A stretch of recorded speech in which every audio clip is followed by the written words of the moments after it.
So how the course works and also how I built the software is like people take courses, they watch some short videos that I've recorded, they do some exercise, they use the AI tool that we have built in there to figure these things out. And then we meet in these 8 weeks. And then, for example, core values. People figure out their core values and then we talk about them, kind of what epiphanies that they had, et cetera, et cetera. Welcome to Career Coaching Secrets, the podcast where we talk with successful career coaches on how they built their success and the hard lessons they learned along the way. My name is David Wynn, and I'm the founder of Purple Circle, where we help career coaches scale their business to $100,000 years, $100,000 months, and even $100,000 weeks. Before Purple Circle, I've grown several 7- and 8-figure career coaching businesses myself, and have been a consultant at 2 career coaching businesses that are doing over $100 million each. Whether you're an established coach or building your practice for the first time, you'll discover the secrets to elevating your coaching business.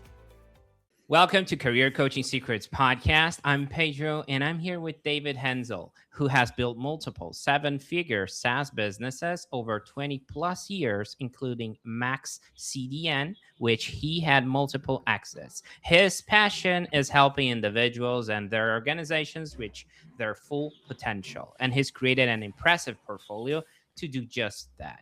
Aside from UpCoach, his coaching delivery system, David runs LTV Plus for e-commerce and SaaS outsourcing, Task Drive for sales development, Shortlist.io, digital marketing agency, and his passion project, Managing Happiness, which offers peak performance group coaching for entrepreneurs. His journey from building and exiting successful companies to coaching others shows his commitment to sustainable business growth. Not to mention, love, not fear, right, David? So welcome to the show. Thanks for having me, Pedro. Yeah, I'm excited that you're here, from the day we met. And before we get into what you do now, I'm curious how this all actually started, right? The origin story. So what was going on in your life when coaching became more than just an idea? I guess I've always been an entrepreneur. I never had a job. I straight started a business. I was unemployable, basically. And, as businesses grow, you have to help the people that report to you to grow. And I think this is like when coaching first started. I'm not a certified coach. I didn't do any certifications. Same. Also have like no degree, nothing. I'm like purely self-taught. I read pretty much every book under the sun on the topic, but yeah, I'm self-taught, and I've been doing this since it's 1999 or so, working with teams and really coaching. I started maybe 12 years ago when I created a course on how to apply business principles to your personal life. And yeah, to answer your question. 1999. Interesting. Let me ask you this, since you've been in the game long enough, right? Have you seen a lot of changes in the coaching space from 1999 to 1999 to today's world? I mean, to be clear, I was not in the coaching space in 1999. I just like coached individuals or team members to be better. Big shift in coaching we've seen, especially because of UpCoach, which is a platform that we've built because I couldn't find something that focused on group coaching in a way that I wanted to really deliver results. And so we built a software. And so one big shift I've seen that people do more cohort or group coaching programs. If people who want to have more impact or want to make more money, it's often an easier way to do that, to have more impact and to make more money by shifting to a cohort-based / group coaching or community approach. Okay. What I want to understand, because you're telling me, I'm not a certified coach, right? But there was a time in your life that it stopped feeling like a side thing, or maybe you label it as coaching, right? So when that shift happened, that you were like with your team or helping others, right? And you're feeling like, you know what? I'm actually coaching people as much as this is not a certified coach experience. I'm actually coaching, So when did you realize that shift happened, Can't really put my finger on when this happened inside of the business. That actually maybe after I had my exit from Max CDN and I started building the portfolio companies, and so just working on the business, not in the business. So I was just like the sounding board that gave people feedback or helped people to overcome certain challenges. I think this is like when this shift occurred. And the big shift in terms of like coaching with like, helping people to apply business principles to their personal life happened after also like 12, 13 years ago when my wife went through breast cancer. It's like a big wake up moment for me where I imagined myself on my deathbed looking back at my life thinking, did I really do what I was supposed to do? Did I have the impact that I want to have? And basically, did I live a life that I rate as worth living? Did I live up to my potential, and did I do what I thought was the right thing to do? And back then I had the realization I want to have more impact in people's lives or in the world. And this is when I shifted to coaching. It took some time that I really fully or dedicate most of my time to it. But yeah, this was definitely the moment where I was like, oh yeah, I really want to lean into this. Okay. And just so I can understand, because we have a portfolio of businesses, right? And we're like talking about right now about love, not fear, right? So what drove you to, and you kind of mentioned that. You kind of mentioned the obstacle, your wife's cancer, which I'm sorry that happened. But what I'm trying to understand is like, how did you pinpoint exactly who you were out there to help, to define your tribe? Oh, I want to have X, Y, and Z. I want to have this I want to have coaches, or I want to have this type of people. How did you pinpoint that niche? Yeah, figuring out the ICP is something that is always a really hard thing. The ideal customer profile of who I'm doing this for. Initially, it's just happened organically in terms of I started coaching the teams inside of my businesses, and other entrepreneur friends heard about what I'm doing and said like, hey man, can you do this for my team as well? Or may I join one of the cohorts to figure this out? And this kind of happened organically. So initially it was like mainly entrepreneurs that I've been coaching from my entrepreneurial circles. And over the years, it shifted that I mainly provide, or what I'm mainly focusing on is like helping facilitators, basically Love Not Fear certified coaches, to be successful, and kind of like be the janitor for them to make sure that they can succeed. So kind of shifted over time multiple times, but I think like it kind of ended up on this. And another passion that I have that's currently developing is helping, because what we do is like we help people to figure out what they really want in life, determine their purpose, their mission and vision, their core values and goals and habits and all this that stuff. I'm really passionate about helping students to figure this out, because I was like so lost as a teenager. Like, what do I want to do with my life? And this is like a big focus for me. And I'm also turning Love Not Fear into a foundation right now to just like purely focus more on impact. And the students will become definitely a large focus of what we're doing. The students. Okay. Now let's zoom out for a second, right? If someone ends up working with you today, right, with the Love Not Fear, for example, how do they usually find their way to your business in the first place? Usually it is from word of mouth from the cohorts that somebody hears about this, because lots of people are going through it. And we have these facilitators that are incentivized and interested in finding more people. So like we have like, let's say this army of people that are spreading the word, spreading the love, basically. And so this is like the model. Interesting. Now, picture this. I'm one of those people, right? I went through the word of mouth ecosystem, let's call it like that, the community. Someone told me, hey, you got to check this out, right? And I am checking that out. So from my perspective as an onboarded client, how would that look like, from the structure, the service, what that would provide me, So you basically come in, usually we have a DIY course, but this is like almost just like a lead magnet. We kind of made the course free because there's a thing out there that people do not complete courses. Like when you buy a course or you get a free course, people just like do not complete it. And initially I really beat myself up over this, like, oh my God, my course must be absolute garbage. People do not complete it, even though they paid money for it. And so I found that we had like a 7% completion rate on the old course, and which is actually even decent, for DIY courses. And then when we started doing courses, we had a 93% completion rate, because like positive peer pressure is a real thing. And when you do this in small groups, people tend to stick to it. And so right now, often people come in through the free course and then they will not complete it. And we reach out to them saying like, hey, how about you join one of the cohorts? You get like all the benefits of XYZ, building a community and trusted group where you can share stuff and we can learn and grow together. And yeah, so this is like usually the entry point, and then they pay for to be in the cohort. It's an 8-week program where you figure out your vision, mission, values, goals, and habits, and you meet once a week in this group with a facilitator. And once the 8-week phase is done, then you meet once a month for accountability and check-ins. Interesting. I would love for us to talk about that a little bit. And I know you found your way to solve the issue, right? The bottleneck, the completion that we're talking about, the Completion rate, 7%. And I talked with coaches in the past, like even high ticket offers, we had someone told me a 6% completion rate, right? And we're like, what I'm thinking is, have you ever tried to understand what's behind it? Do you think it's accountability? Do you think it's the community piece? Like just trying to understand what's behind that in the mindset space, It's definitely positive peer pressure and accountability. Having like these accountability groups, if we meet and I know we're going to meet you again, and I commit I'm going to do X, Y, Z until next time, and we're definitely going to check in on this if we do this until then.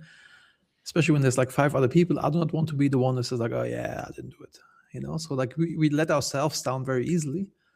But if there's a group, it's just with social animals. It's just like how it works. So I'm exploiting the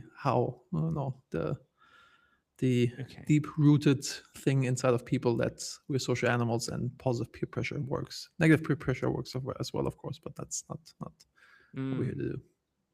I feel like I have a follow-up question. I need to dive in a little bit. Okay. The reason for is like especially you have some background in text-based SaaS and all that. So my question to you is, because I had coaches telling me they were going to replace, for example, this coach has got 13 million plus business, okay, with 20 coaches under him. And he told me right to my face, he's going to replace all the coaches with AI.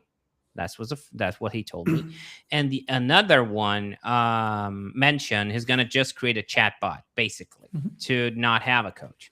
So my question to you is, since you brought up accountability, since you brought up the community, right, that piece, do you think that's doable to replace the human component with AI and a chatbot regarding what you just told me? Or do you think that's not going to happen? I mean, we've already done this inside of AppCoach. We built something called rituals, and it's like a bot that helps you to figure out your core values and your mission and vision, which was like a big workshop before, but now we can do this with the AI in just a few minutes. So we definitely have this component, and like certain elements of like these type of things can definitely be replaced by AI and will be.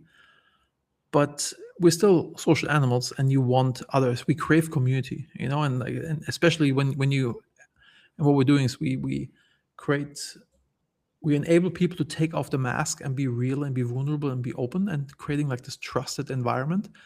And people really crave this, and so I think this is like where the human element still comes in, and so somewhat of a hybrid approach. Like you do have certain aspects of AI that can help, but not necessarily you're going to replace the social need for the human component, something like that. Correct. So how the course works, and also how I built the software, is like people take courses, they watch some short videos that I've recorded, they do some exercise, they use the AI tool that we have built in there to figure these things out, and then we meet in these 8 weeks, and then, for example, core values. People figure out their core values, and then we talk about them, kind of what epiphanies that they had, etc., etc. And most of the time, it's not the facilitator who gives like the big insights. Often the big insights come from the other people in the room. It's like it's peer learning. It's and I personally I'm wired that way. I really didn't like school. I went to 14 different schools. I got kicked out everywhere because I had a problem with authority. I do not like when people tell me what I have to do. But I really enjoy peer learning. When I see somebody else and like, oh yeah, I had a similar problem. I did this and this and this. This like really works for me. And so this is where I think the human element comes in. But AI can like do a lot of the heavy lifting. And I initially also built UpCoach and went to this cohort-based coaching because I didn't want to say the same things over and over. I want that people can like figure out all the stuff by themselves, and we come together to deepen it, because like I think in these sessions, people learn to understand these concepts before they know the concepts. But there's a big difference between knowing and understanding. Like what I teach in the course, like, is it's really basic. Like, it's good habits, figuring out your mission and vision, kind of like figuring out what you want. And it's lots of like good personal development books, kind of like, aggregated together. So most people know this stuff, but it's a different thing once you really understand it and you have this peer environment that helps you to actually live it. Mm. Yeah, this always brings back me like the analogy, like losing weight, right? It's like it's pretty simple, but it's not easy. So it's a difference between easy and simple. Like it just gotta eat less, exercise. I mean, everyone knows that, but we got a lot of people that are overweight. Like I'm including myself here right now. Now, what I'm saying is like, yeah, I get what you're telling me. It's like there is the accountability piece and there is the community piece. That's super interesting. Now, your work seems pretty involved. We're talking about a portfolio of companies, right? We're talking about a very passion driven project also. So, how do you think about managing your time and energy so the business doesn't start owning you, you know? I'm very good at this. Like I mean, I work a lot because I really enjoy doing what I'm doing. But for example, I've developed a system over time, often on reflecting what works and what doesn't work, and I ended up having a lot of calls on Mondays, a lot of calls in most of the cohorts that I'm running on Tuesdays. On Wednesdays, I have like nothing going on that's scheduled, so I have like some time to do some deep work. Thursdays, light calls. Friday, no calls. So it kind of gives me the time to do that, and also everything. I live by my calendar, and everything's color coded, so I have like orange is me time, green is family time, blue is business. So everything's kind of like everything in my calendar looks pretty scary to people because like it's so packed. But this has been working for me, and I found that if you do certain things, then you will not burn out. At least this is what was for me. If I sweat every day, there's like a few things I figured out about myself. Sweating every day, so I have a personal trainer come to my house 4 times a week at 6 a.m. and then we work out. And then the other days I go running. Now with my messed up toe, I will not go running for a minute, but still kind of like sweating every day is like an important thing for me. Not eating too late, because if I eat too late, then I can't fall asleep. I don't have good rest. And then I will, be really groggy working out in the morning. It's like a few things, like really basic things to do that I figured out about myself. And if I do this, I will not burn out. So it's kind of like building the systems. I'm a big systems guy. I like to build systems around me, like my personal trainer. He comes to my house at 6 a.m. If I'm not up, he may ring the door and the whole house will wake up. So I'll be up, and even if I didn't sleep well, I will still do the thing because he's there. It's another form of peer accountability. So I've kind of built lots of these crutches and like make it easy for myself to set it up in a way that I can perform at the level that I want to perform. Another thing I'm like very focused on work. So often family falls short or used to fall short. So I have like systems for that as well. For example, I have like family time blocked on my calendar, and I never commit to meetings without using Calendly or my assistant. Because otherwise you'd say like, hey man, can we do a podcast on Wednesday this time? It's like, yeah, sure, let's do it. Even if it's like 1 a.m. my time or during family time. But if I have Calendly or my assistant book it, then I will, I'll not fall into this trap. So I think for me, it's about building these systems that make it easy for myself to do the right things. I love there's a lot of intention behind it, right? The calendar. If I'm looking at, I don't have the code. I'm looking at a lot of colors. I'm like, wow, this is wild. But at least you have some time blockers, which is important, right, for personal stuff. So it's not just all work. And it's good that you have those boundaries, right? So you can respect that. That's very interesting. Now, looking forward a bit, right, David? What's the direction you're aiming this business towards? Are you thinking more about growth, leverage, building even a bigger team, right? Or refining what already works? What feels most exciting right now? Two things that are most exciting for me right now is one is turning this into a foundation and really scale it. Also pushing on the content front, being on more podcasts and just like kind of really getting the word out. Also speaking at more universities to just get the word out. So I'm like really in expansion and growth mode, and I have so much energy since we're turning into a foundation, because I personally always felt bad asking for like enriching myself with this, because I feel it's like something good that I want to do in the world, and it didn't feel right if I make money off this. It's fine if the facilitators make money off this, or if the foundation makes money, totally cool, but I didn't want to enrich myself with this. And since I had this epiphany, which was like a few months ago, I am so energized to really push this. And on a side tangent, I'm so excited about the possibilities that are there with AI. I'm like in Claude Code for like 6 hours a day. It's so mind blowing what's possible. Also, one of my companies is AIoperator.com. It's a company that coaches people on. Actually, it's another coaching business I have, if you see it like that, where we coach people on how to really use these new technologies inside of your business so you can really thrive, and working with like big companies like Google, etc., to teach their teams. And so it is like the things where I'm most excited about. Interesting. The foundation specifically. Interesting. Now, even when things are going well, right, there's always something under construction. So, what's the main thing you're actively working on or trying to improve in any of your businesses right now? Systematizing lots of the processes with AI, kind of like rebuilding, kind of rethinking how would I have built this business knowing that what's possible these days. So kind of like going through these processes right now and doing a bunch of workshops. We have a retreat center here in Bodrum, for Love and Fear retreats, and also for my portfolio companies, so the leadership teams can come and workshop. So I have like a lot of workshops set up to people come here and I'll like geek out with them on how we can rethink how the businesses work. And I'm so excited about this. I feel like it's like 1999 again, and I'm building tech stuff again. Kind of like bringing me back, because of the last years I've never done things myself. I just like talk to people about stuff, and now I can like get shit done so fast. And it's like such a dopamine hit. You have an idea, you do it, boom, it's already built. So it's amazing. I feel like a little kid. I can tell. It shows. you know, some advice time now, okay? Because you've been around long enough, see trends come and go, right? People give business advice online nonstop. A lot of I'll do my noise best to out share there. from experiences. I do not like giving advice or taking advice. I'm in Oh, EO, the Entrepreneurs Organization, and we have a thing like stay in Gestalt. Like I only share from my experience, and then you can well, pick that and choose works. what you want to take. I will never tell you what. Oh, Pedro, you have to do this and this, because I know you. I know your business. I have no skin in the game, so I really don't want to give advice. I just like share some stuff that happened to me, and then people can pick. Okay, that works too.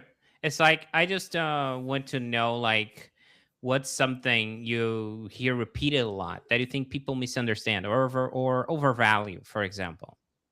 Even though so much stuff is happening in AI, and when you're on Twitter, or at least in my Twitter bubble, like everybody and their mother is like already doing like the craziest things possible with AI. A lot of people, like, the adoption will take much longer than we think. Or like, if you're so close to the bleeding edge, you think like, everything is AI tomorrow, but it's going to take a minute. A good friend of mine was just at an event with like 90 entrepreneurs, and it's like pretty large companies. I think minimum was like 30 million revenue.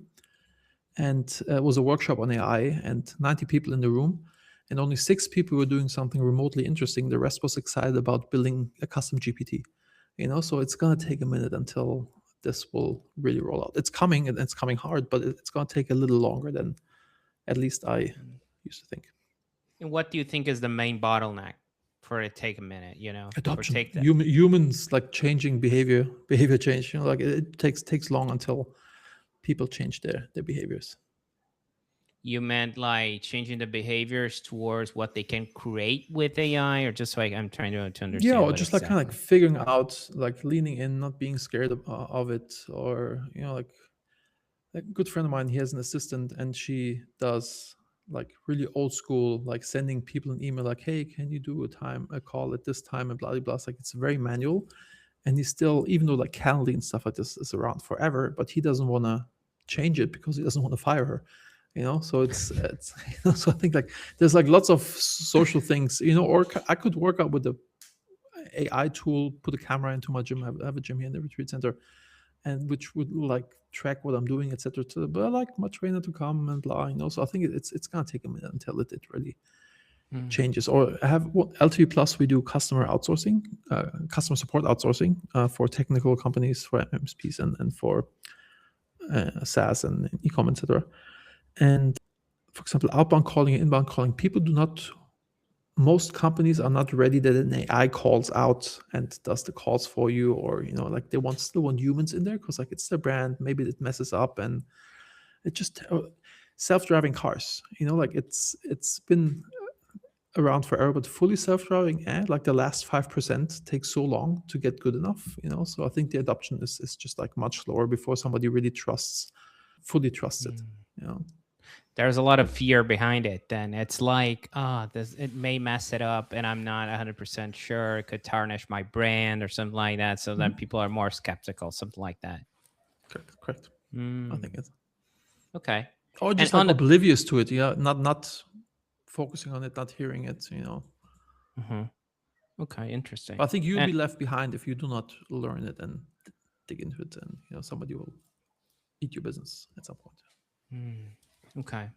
And on the flip side, like, what's something boring or not as hype that you wish more people actually paid attention to, that you feel like, and maybe that's AI, maybe not, just something like you see coming or you see repeated a lot that people are not like paying attention to too much, Figuring out what you really want yourself. What is your purpose? Because most people have like an operating system installed by their parents and by society, etc., etc. And rarely people think like, what do I really want? What is really what makes me happy? Not what makes my parents happy, my family, society tells me. I think it's it's one of the most horrible things is succeeding at something that's not really the thing that you want to do. So I'm really big on like waving the flag, like, hey, really sit down and think about like what do you really want, what floats your boat, versus just like kind of what society tells you. I have to make all the money and I have to do this and I have to be an entrepreneur, blah blah. It's like in the course we do a vision board, and one participant made a vision board and he put like a Pagani in the middle, like some supercar. And a few weeks later on the call, he said like, dude, I have no idea why I put this there. I do not even like cars, So like it's so crazy, like what people do, not reflecting on what you would want. Let me ask you this: And do you think another thing? People focus on things they can't control, and this always puts you into a victim position. Like always watching CNN, watching news, whatever. Like seeing all the bad shit going on, and then you feel like so powerless. I choose to only focus on what I can control and impact, and the rest, I don't care. I don't want to waste my precious brain circuits thoughts on things that I can't control. Yeah, that makes perfect sense. And I'm curious, right? You told me figure out what you really want. Do you feel like this needs to be an assisted journey, like you would eventually have to sit down with someone? Or do you feel like this could be a solo journey? Or maybe they're both, depends on the person. But what I'm trying to understand is like, do you feel like people need support with that more often than not? I mean, we have the course online combined with AI tools, so you can do it yourself. But it works better if you have like some hand-holding accountability, because often you know what you want to do, but you're still not doing it. For example, with Love Not Fear, the longest time I knew that this is my personal mission and vision, that this is really what I want to do. It's the purpose on why I'm on this planet, so to say. And I talked to a friend of mine who's an amazing coach, Philip McKernan. He's from Ireland. And I had a call with him, and he said, when I talked to him about like my portfolio companies and like that, I always like, I really want to do Love and Fear, but I kind of like always go in and out and lean in and then stop doing something else. For example, App Coach. I was like, oh, I need to do, need the software. Then build the software for myself. And then I thought like, oh, let's open it up to others and turn it into a SaaS and make money with this. Even though this was like kind of took me away from like focusing on Love and Fear.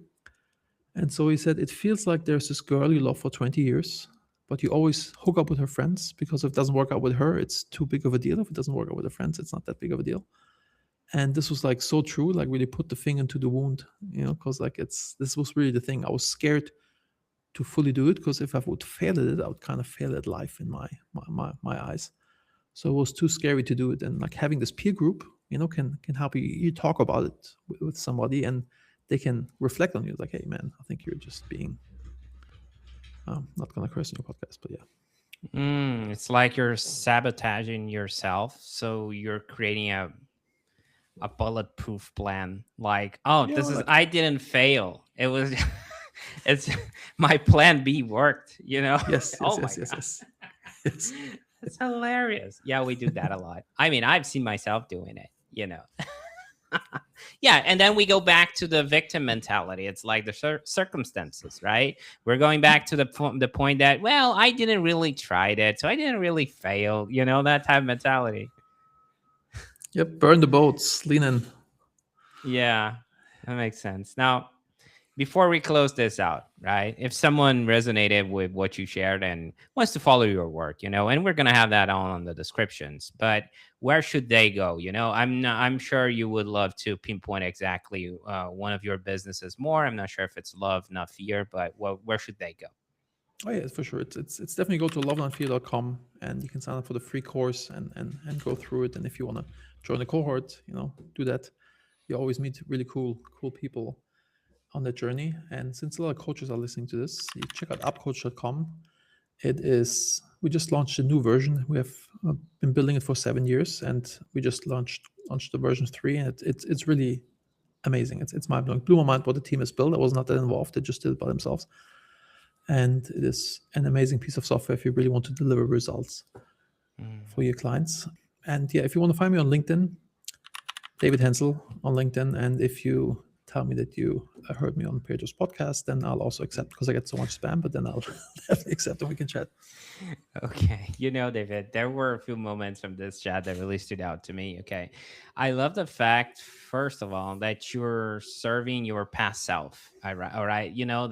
That student that got kicked out of school, that was kind of had a rebellion mentality, but didn't took orders and all of that. So I think that's such a powerful reminder and puts you in a perspective of having skin in the game, understanding what you felt, right? And trying just to serve past David, if that makes any sense. Now, I love the data you brought, about the people who don't complete courses, even if they're paying for it, which is wild, right? Like I mentioned this in the podcast a while ago. I was a high ticket sales closer for a landscape business coach. And for a while, it felt like sometimes then we were contacting clients and it felt like cold outreach, like you're trying to serve someone who paid you and you're like, oh my God, is this guy for real? Right? Is he really want to try to do this, solve this? But at the same time, we go back to that human component. I feel like sometimes, and I did that in the past, it's like I was donating money to gyms and it's like just having that idea of I'm doing something, but in reality, not happening because I'm not going there, but I'm sleeping better, right? I'm like, yep, I'm doing something. About the course, I'm moving my needle forward. I'm talking with my wife. She asked me, I'm saying, yep, I got the gym membership. Eventually I'll hit that. Oh, I just don't have the time right now. But whenever that happens, I'll be there. Don't stress about it. So, David, this is my long way of saying that I really appreciate you taking the time and being open with this, okay? It was great having you on. Thank you for having me. Appreciate you. If you ever join the course and being forced to do these things, and have a peer group that, push you like, hey, bro, have you been to the gym? Then join the cohort. I'll invite you to the next one I'm leading. Okay. That's it for this episode of Career Coaching Secrets. If you enjoyed this conversation, you can subscribe on YouTube, Spotify, Apple Podcasts, or wherever you're listening to this episode to catch future episodes. This podcast was brought to you by Purple Circle, where we help career coaches scale their business to $100,000 years, $100,000 months, or even $100,000 weeks, all without burning out and making sure that you're making the impact and having the life that you want. To learn more about our community and how we can help you, visit joinpurplecircle.com.